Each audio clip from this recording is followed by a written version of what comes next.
Bagaimana kita akan mewujudkan budaya positif sekolah? Tentu yang pertama tentang filosofis pemikiran Ki Hajar Dewantara, kemudian kita kaitkan dengan nilai dan peran sebagai guru penggerak, dan selanjutnya visi guru penggerak, yang akhirnya ketika itu semua kita implementasikan akan mewujudkan profil pelajar Pancasila.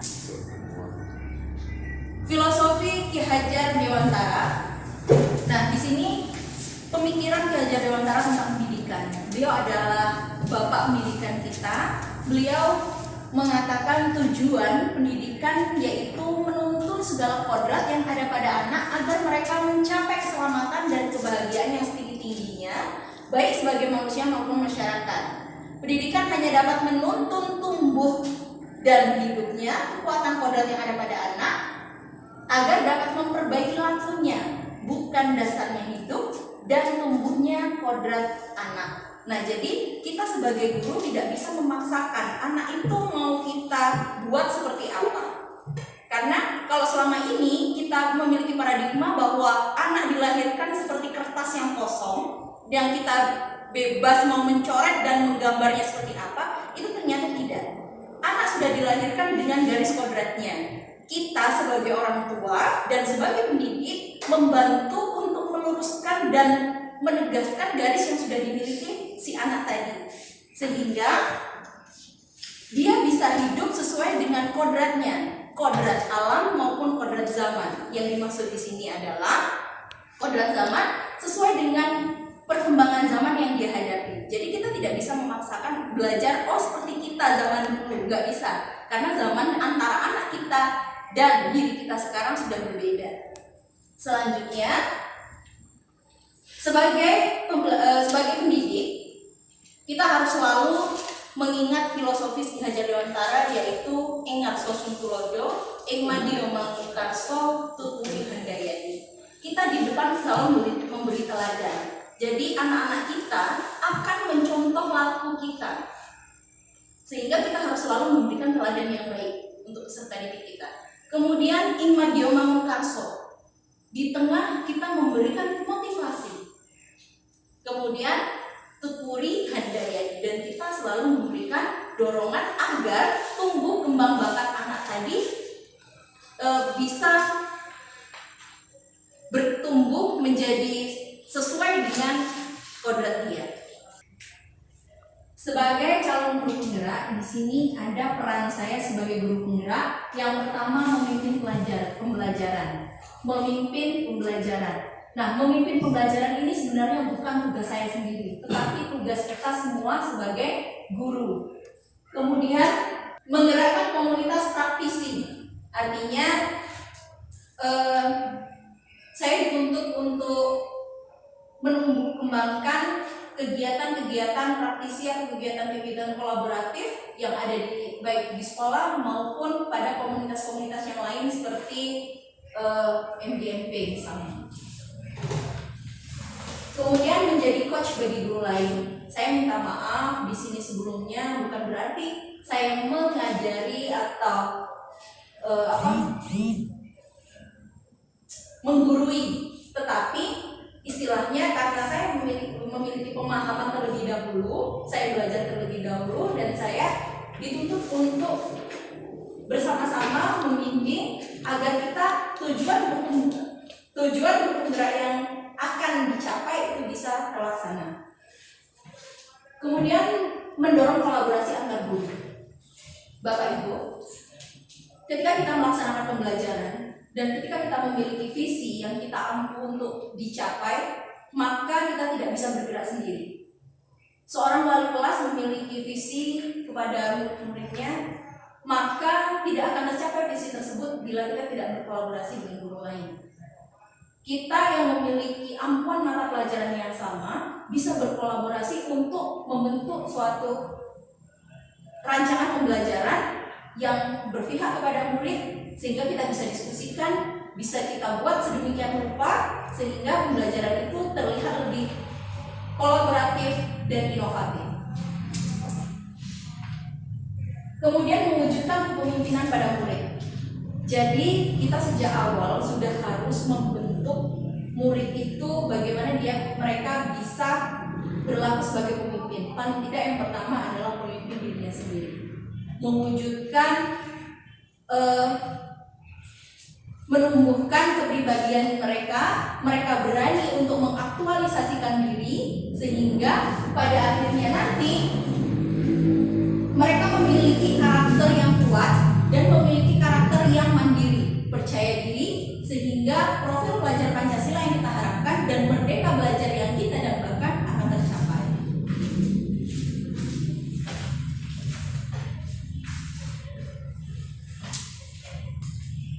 Visi murid impian.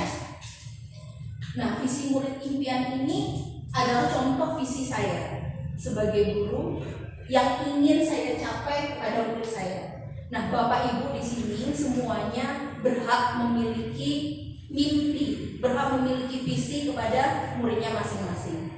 Jadi ketika kita mengajar, kita tuh bukan hanya menyampaikan pembelajaran saja, tetapi kita memiliki mimpi mau diapakan murid kita, mau jadi seperti apa mereka. Nah, saya memimpikan murid saya sebagai murid yang berakhlak dan berkarakter Pancasila dalam ekosistem belajar yang berpihak kepada murid. Maksudnya, mereka bisa belajar dengan luas hati dan senang hati, bukan karena paksaan, sehingga mereka lebih mudah untuk menangkap materi atau pembelajaran yang kita sampaikan. Jadi sekarang Bapak Ibu disilahkan memimpikan murid yang Bapak Ibu bimbing pada akhirnya mau seperti apa. Nah, akhirnya setelah dimimpikan dan digambarkan, maka Bapak Ibu bisa menuliskan visi apa yang ingin Ibu capai.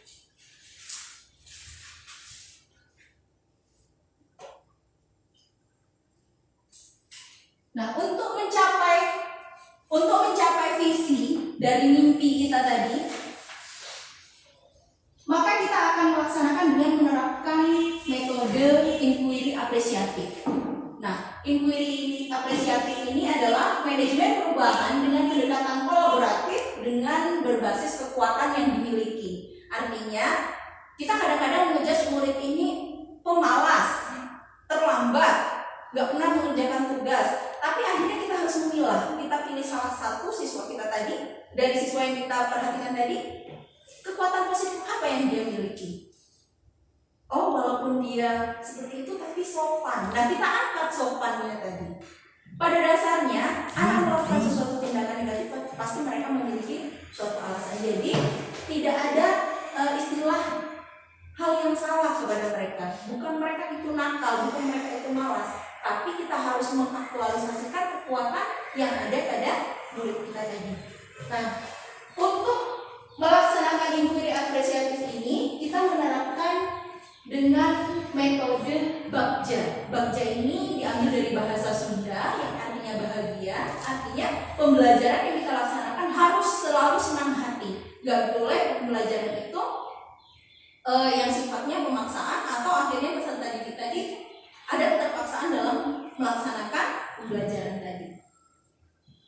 Tahapan Bagja itu yang pertama, B, buat pertanyaan. Kita membuat pertanyaan dari apa yang akan kita lakukan dari visi kita tadi. Kemudian A, ambil pelajaran, kita refleksikan apa yang akan kita lakukan dari visi yang kita angkat tadi. Kemudian G, gali mimpi. Nah, maksudnya gali mimpi di sini dengan refleksi yang sudah kita lakukan, kita bermimpi mau seperti apa? Kita mengangan-angan seperti itu.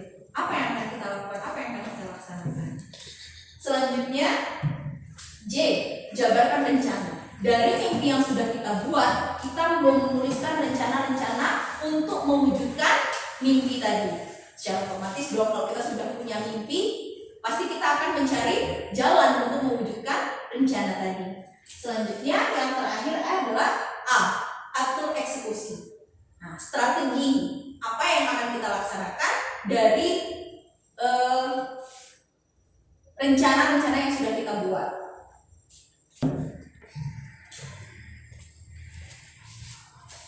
Selanjutnya perubahan positif. Nah, perubahan positif ini bagaimana kita menempatkan posisi kita sebagai guru, menempatkan posisi kontrol sebagai manajer. Jadi seperti ini.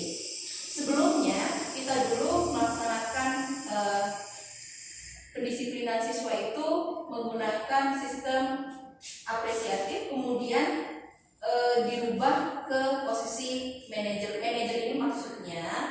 kita membuat peserta didik tadi menyadari kesalahan bukan dengan cara memarahi atau membuat dia merasa bersalah, tetapi bagaimana dia memunculkan motivasi dari dalam dirinya, sehingga ketika dia melaksanakan hal positif tadi bukan karena mau imbalan, ujian, atau bukan karena takut akan dimarahi.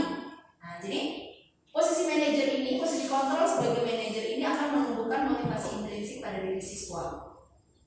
Motivasi intrinsik itu motivasi yang muncul benar-benar dari dalam diri siswa, sehingga ada konsekuensi atau hukuman atau tidak, mereka tetap akan melaksanakan itu. Selanjutnya, melakukan disiplin positif. Disiplin positif ini artinya ketika peserta didik melakukan suatu kesalahan, maka dilakukan pendisiplinan tetapi yang mengarah kepada hal positif, bukan pada hukuman. Yang terakhir, budaya positif yang berpihak kepada murid. Sekali lagi, semuanya kita kembalikan yang berpihak kepada murid. Karena apa? Posisi kontrol itu dipegang oleh masing-masing individu. Kita sebagai guru memiliki posisi kontrol diri, murid juga memiliki kontrol diri. Nah, bagaimana pengaplikasiannya? Bagaimana jalan keluarnya? Siapa yang akan dimenangkan? Dalam posisi kontrol ini akhirnya semuanya harus menang. Guru tidak merasa dia mengatur atau membujuk dan lain sebagainya, dan murid melaksanakan segala sesuatu hal positif tadi memang benar-benar berasal dari motivasi dirinya. Nah, sekarang bagaimana cara kita membangun hubungan yang positif dengan murid pada budaya positif di sekolah? Yang pertama, melakukan pendekatan secara humanis. Artinya, Bu, Pak, kita melakukan pendekatan secara individual. Memang hal itu terkadang terasa sangat sulit. Jadi kalau memperhatikan, oh susah ya memperhatikan satu persatu. Tetapi yang jelas, ketika kita melakukan pembelajaran, kita harus melihat karakteristik peserta didik satu persatu. Itu tugas kita sebagai guru. Supaya apa? Ketika kita melaksanakan pembelajaran, tidak peserta didik tadi merasa diakui keberadaannya. Kemudian membangun komunikasi yang baik. Egoisitas dan emosi itu harus benar-benar kita tekan. Karena apa? Menegur dengan intonasi yang salah itu akan memberikan dampak yang berbeda juga. Ketika kita menggunakan intonasi yang tinggi, maka hal negatif yang didengar. Kenapa kamu terlambat? Nah, kenapa kamu terlambat? Kan sudah berbeda. Seperti itu. Yang ketiga, memberikan reward atau pujian dalam membangun budaya positif. Jadi kita jangan sungkan-sungkan Bapak Ibu untuk memberikan pujian kepada anak didik kita yang sudah melakukan hal positif. Terima kasih ya nak. Selanjutnya, apa yang harus dilakukan oleh guru untuk membangun budaya positif? Nah, yang pertama tadi, membangun komunikasi yang baik, berperan menjadi teladan dengan membentuk budaya positif, kemudian merancang kegiatan yang membangun budaya positif, membangun kesepakatan bersama, kemudian bersama dengan murid melaksanakan hasil kesepakatan kelas dengan penuh komitmen, dan yang terakhir melakukan refleksi bersama. Jika budaya positif kelas telah menjadi kebiasaan secara konsisten dan berkelanjutan bagi seluruh warga sekolah, maka visi sekolah dapat kita capai. Kemudian warga sekolah merasa nyaman, gembira, bahagia, dan dipenuhi cinta di sekolah. Jadi seperti ini maksudnya. Kayak seperti kalau kita refleksi itu ada pembelajaran Ki Hajar Dewantara. Ki Hajar Dewantara itu pertama kali membentuk lembaga pendidikan dengan nama Taman Siswa. Anti taman itu artinya pembelajaran yang dilakukan dengan senang hati, harus bergembira. Jadi bukan tuntutan yang menuntut nilai, tapi kebahagiaan hidup yang akan dicapai. Bagaimana pada akhirnya anak kita tadi bisa bergaul kepada masyarakat, bisa mengikuti keadaan zaman dengan rasa yang bisa diterima, nyaman, aman, dan bahagia. Seperti itu. Dalam kita mengajar peserta didik di kelas, terkadang kita menemukan berbagai kasus yang tadi terlambat, anak kita ada yang berkelahi, anak kita ada yang sering ribut dan lain sebagainya. Nah, ternyata kita di sini harus memahami 5 kebutuhan dasar pada manusia, sehingga kita sebagai guru harus bisa memenuhi kebutuhan dasar dari peserta didik yang mereka butuhkan. Kita sebagai pemegang kontrol untuk melaksanakan pembelajaran, peserta didik harus dipenuhi kebutuhannya. Yang pertama, kebutuhan untuk bertahan hidup.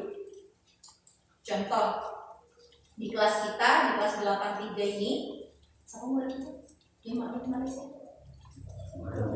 Dimas. Seperti contoh di kelas 82, anak didik kita beberapa kali tidak datang sekolah. Kita sudah, kenapa ya tugasnya nggak ada, kemudian cenderung dia seperti melakukan hal negatif ya. Nah, makanya ketika kita melihat apa yang mendasari sebagai guru, kita harus melihat ke situ. Ternyata apa? Beberapa kali ada guru yang menemukan dia ikut upahan, dia mencari uang karena diketahui orang tuanya memang tidak ada di sini. Dia hidup sendirian, ibunya merantau, bapaknya tidak ada. Dia hidup sendiri untuk bertahan hidup. Jadi kita harus bagaimana kita mencari solusi, bagaimana agar anak ini bisa sekolah dengan baik dengan kebutuhan hidup dia, kebutuhan untuk bertahan hidup dia tetap bisa dia penuhi. Jadi kita butuh strategi yang ekstra. Selanjutnya, cinta dan kasih sayang.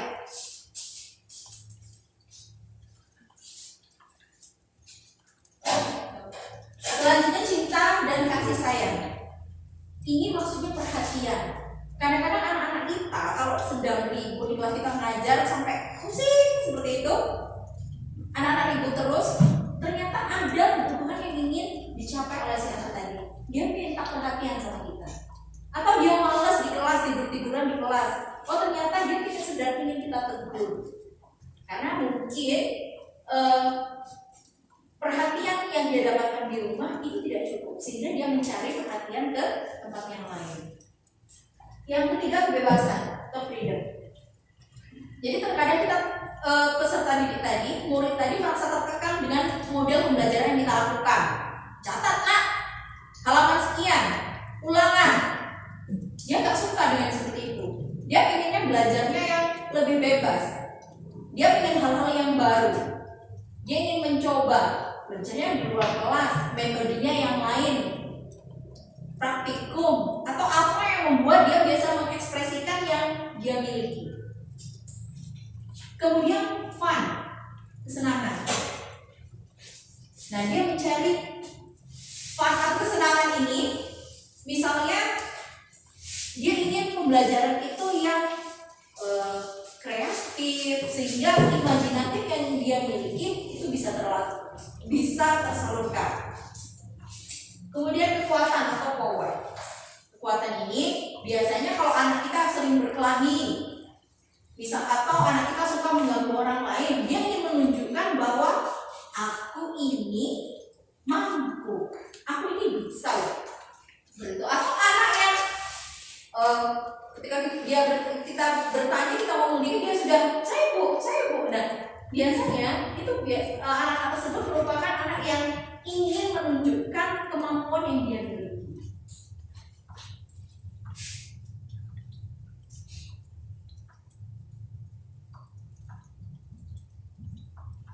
Nah, makanya dari kebutuhan dasar hidup yang dimiliki oleh peserta didik tadi yang harus kita penuhi tadi, maka kita harus merubah paradigma dari stimulus respon menjadi teori kontrol. Dari kita yang cenderung mengatur, maka dirubah kepada kontrol-kontrol positif, sehingga nanti dalam diri siswa tadi dia melakukan sesuatu itu bukan atas dasar ketidaknyamanan, imbalan, atau penghargaan dari orang lain. Nah, posisi kontrol yang bisa kita lakukan apa saja? Posisi kontrol itu terbagi menjadi 2. Posisi kontrol yang bersifat positif dan bersifat negatif. Yang bersifat negatif adalah yang pertama, penghukum. Jadi kita biasanya cenderung cenderung memposisikan diri sebagai penghukum. Jadi kalau ada siswa melakukan kesalahan, kita kasih hukuman. Nah ini dampaknya apa? Siswa tadi tidak akan. Yang kedua, sebagai pembuat orang merasa bersalah. Nah di sini ketika kita melakukan pendekatan dengan membuat dia merasa bersalah, misalnya enggak, kasihan dan ibu kamu yang udah kerja untuk sekolah kamu, maka kamu enggak sekolah dengan benar. Akhirnya apa? Dia merasa bersalah dan oke, pada saat itu mungkin dia akan melakukan hal positif. Tapi ketika enggak diingatkan tentang itu, dia akan kembali ke negatif semula. Kemudian sebagai teman ini sepertinya lebih longgar, lebih enak. Tapi ketika kita memposisikan diri sebagai teman, terkadang kita tidak akan dihargai. Misalnya, muda Pak Riki itu gaji itu, kan? Jadi istilahnya penghargaan dia akan diri kita sebagai guru itu nggak ada. Dia setarakan sebagai teman. Tapi dalam kondisi yang lain, situasi yang lain itu bisa digunakan. Jadi kondisional lah istilahnya ya. Kemudian sebagai monitor atau pemantau, di sini kita sering mengingatkan hal-hal peraturan-peraturan yang sudah kita buat atau kesepakatan kelas yang sudah kita buat, keyakinan kelas yang sudah kita buat, sehingga dengan kita mengingatkan keyakinan-keyakinan yang sudah dibuat, maka peserta didik tadi tidak akan melakukan kesalahan kembali. Dan yang terakhir, sebagai manajer. Nah ini merupakan posisi kontrol tertinggi yang harus kita usahakan untuk kita bisa memposisikan diri di sini. Sebab dengan kita memposisikan manajer, maka motivasi intrinsik yang ada pada diri siswa itu akan muncul. Karena apa? Yang mereka buat untuk melakukan restitusi tadi memang benar-benar muncul dari diri.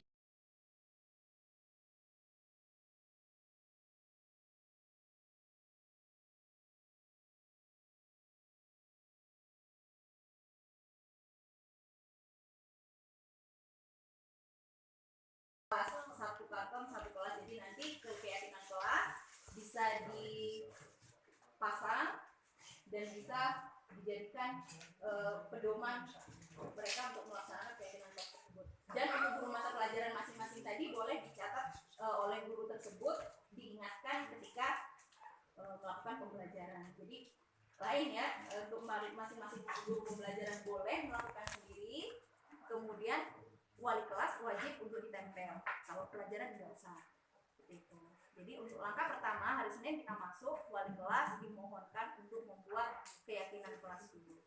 Jadi semoga dengan kita melaksanakan itu, impian-impian yang kita harapkan, terutama impian kepala sekolah tadi ya, program yang sudah dicanangkan sebagai program moral dan prestasi itu akan terwujud dan kita akhirnya mendapatkan profil pelajar Pancasila sesuai dengan yang diharapkan oleh Menteri Pendidikan kita Pak Nadiem Makarim. Dan outputnya nanti anak-anak bisa berkembang sesuai dengan kodrat alamnya, istilahnya dengan kodrat zamannya. Jadi kita tidak bisa mengajar itu harus kalau kami dulu seperti ini, kalian sekarang zamannya udah mudah lagi, kamu nggak bisa lagi seperti itu. Jadi kita yang mengikuti, artinya Bapak Ibu guru kita di sini untuk melakukan pengembangan diri. Jadi kita yang, mereka tidak bisa mengikuti kita, tapi kita yang mengikuti mereka. Jadi nanti pengaplikasiannya kita sesuaikan saja seperti itu. Jadi bertahap kita lakukan. Yang pertama itu tadi dengan membuat keyakinan kelas dulu. Terima kasih Pak sosialisasinya. Assalamualaikum warahmatullahi wabarakatuh.